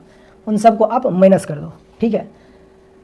तो जो नंबर बचेगा वो सारे के सारे कंपोजिट नंबर ही होगा, है कि नहीं। सबसे पहले आप ये पता कीजिए कि इन दोनों के बीच कुल कितनी संख्याएं हैं। तो आप पाओगे कि 97 में से आप 53 को माइनस करके 1 जोड़ देना है। 7 में से 3 घटेगा 4, 9 में से 5 घटेगा कितना हो जाएगा 4। तो कुल मिलाकर इन दोनों के बीच कुल मिलाकर 45 संख्याएं हैं, ठीक है। अब इस 45 संख्या में से इन दोनों के बीच कितने प्राइम नंबर होंगे ये हमें पता करना है। तो जैसे देखिए 53 और 57 को भी शामिल करना है क्या, शामिल कर लेते हैं। तो जैसे एक 53 जो है वह एक प्राइम नंबर ही है, 53 जो है वह एक प्राइम नंबर है। फिर 59 हो जाएगा, फिर 61 नहीं होगा 63 हो जाएगा। 63 कैसे हो जाएगा, 61 होगा ना, 61 हो जाएगा, 67 हो जाएगा, फिर हो जाएगा कितना 69, 71, 73, 79, 79 के बाद 81 नहीं 83, 89, 89 के बाद कितना हो जाएगा 97, 93 नहीं होगा, 91 नहीं होगा, 92, 93, 94, 97 हो जाएगा डायरेक्ट। तो 45 में से इन सारे नंबर को आप माइनस कर दीजिए। 1 2 3 4 5 6 7 8 9 10, 10 2 12। 45 में से अगर 12 को माइनस करते हो तो आपको क्या मिलेगा 33 संख्या है आपको मिलेगी। क्या ऑप्शन में दिया गया है क्या